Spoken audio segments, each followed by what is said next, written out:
بسم اللہ الرحمن الرحیم۔ پاکستان کے ایٹمی پروگرام کے خالق جناب ذوالفقار علی بھٹو کا درینہ خواب شاید کبھی شرمندہ تعبیر نہ ہوتا اگر انہیں ڈاکٹر قدیر جیسا گوہر نایاب نہ ملتا۔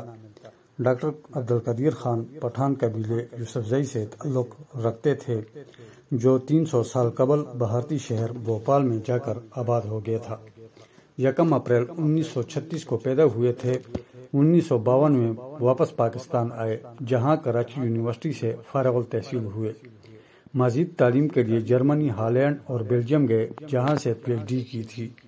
1972 میں فزیکل ڈائنامکس ریسرچ لیبارٹری میں یورونیکو کی ڈچ کمپنی میں ملازمت اختیار کی جس میں سینٹریفیوجز کے ذریعے یورینیم کی افزودگی کی تیاری اور تحقیق پر کام ہوتا تھا۔ ڈاکٹر صاحب کو نچلی سطح کی سیکورٹی کلیئرنس دی گئی تھی لیکن نگرانی کے کمزور عمل کی وجہ سے انہیں سینٹریفیوج ٹیکنالوجی کی مکمل معلومات تک رسائی حاصل ہو گئی۔ ان کی ایک ذمہ داری جدید ترین سینٹریفیوجز سے متعلق جرمن دستاویزات کا ڈچ زبان میں ترجمہ کرنا بھی شامل تھا۔ ان تمام معلومات کے بلو پرنٹس انہوں نے پاکستان منتقل کیے تھے جس پر ان پر ہالینڈ میں ایٹمی رازوں کی چوری کا مقدمہ بھی بنایا گیا تھا جو بے بنیاد ثابت ہوا تھا۔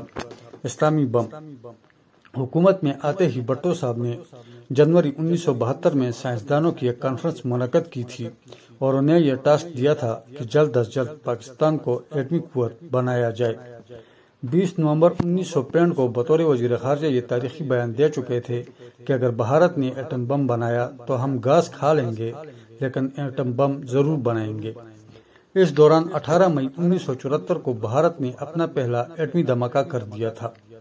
اس کے جواب میں پاکستان کی ایٹمی قوت بننے کے لیے تیز سرگرمیاں پوری دنیا میں محسوس کی جا رہی اور عالمی میڈیا میں اس مجوزہ بم کو اسلامی بم کا نام دیا گیا تھا۔ ڈاکٹر صاحب کی خدمات ڈاکٹر عبدالقدیر نے بھی اس موقع پر اپنا قومی فرض محسوس کیا اور 17 ستمبر 1974 کو وزیر اعظم جناب ذوالفقار علی بھٹو کو ایک خط میں اپنی خدمات پیش کی۔ اس خط میں ان کی رائے تھی کہ سینٹریفیوجز کو استعمال کر کے جوہری بم بنانے کا راستہ پلوٹونیم سے بہتر ہے کیونکہ اس میں جوہری ری ایکٹرز اور ری پروسیسنگ ہوتی ہے۔ بھٹو صاحب نے محسوس کر لیا تھا کہ ان کے اس عظیم منصوبے کی تکمیل کے لیے ڈاکٹر قدیر سے بہتر کوئی اور نہیں ہو سکتا تھا۔ ڈاکٹر صاحب کو پاکستان میں بڑی مشکلات کا سامنا ہوا۔ ٹانگیں کھینچنے اور روڑے اٹکانے والے کم نہیں تھے۔ وہ دل برداشتہ ہو کر واپس ہالینڈ جانے کے لیے پر توڑنے لگے لیکن بھٹو صاحب کے خلوص اور اصرار پر اپنا کام جاری رکھنے پر مجبور ہو گئے۔ نوبت یہاں تک پہنچی کہ پاکستان ایٹمک انرجی کمیشن کے سربراہ منیر احمد منیر سے بھی ان کے اختلافات سامنے آئے۔ اس ادارے کی ذمہ داری ایٹمی توانائی یا ایٹمی بجلی گھروں کے قیام کا کام تھا جو 50 کے عشرہ سے ہو رہا تھا اور جسے بین الاقوامی اجازت بھی حاصل تھی لیکن ایٹم بم بنانے کی تکنیک نہیں تھی اور نہ ہی اس کی اجازت تھی۔ ایک قومی ہیرو کی قدر و منزلت ذوالفقار علی بھٹو نے ڈاکٹر عبدالقدیر خان کے کام اور جذبے کو دیکھتے ہوئے کمال دانشمندی کا مظاہرہ کرتے ہوئے 31 جولائی 1976 کو راولپنڈی میں doctor A.Q. Khan research laboratory قائم کی اور ڈاکٹر صاحب کو اس کا انچارج بنا کر فری ہینڈ دے دیا تھا۔ صرف 2 سال کے عرصے میں ڈاکٹر صاحب نے یورینیم کو افزودہ کرنے کا کامیاب تجربہ کر دیا تھا اور اسی دور میں کہوٹہ میں ایٹمی پلانٹ نصب کرنے میں کامیاب بھی ہوئی تھی۔ 1984 تک پاکستان کا ایٹم بم تیار ہو چکا تھا لیکن اگر اس وقت دھماکہ کیا جاتا تو ڈالروں کی ریل پھیل ختم ہو جاتی۔ 90 کی دہائی میں پاکستان نے تمام تر کولڈ ٹیسٹ مکمل کر دیے تھے۔ مئی 1998 میں جب بھارت نے ایک بار پھر بدمعاشی کی تو پاکستان کے وزیر اعظم میاں محمد نواز شریف کے پاس کوئی دوسرا راستہ نہیں تھا کہ ان کا جواب پتھر سے دیا جائے۔ امریکہ، روس، برطانیہ، فرانس، چین اور بھارت کے بعد پاکستان 7ویں ایٹمی قوت کے طور پر سامنے آیا تھا۔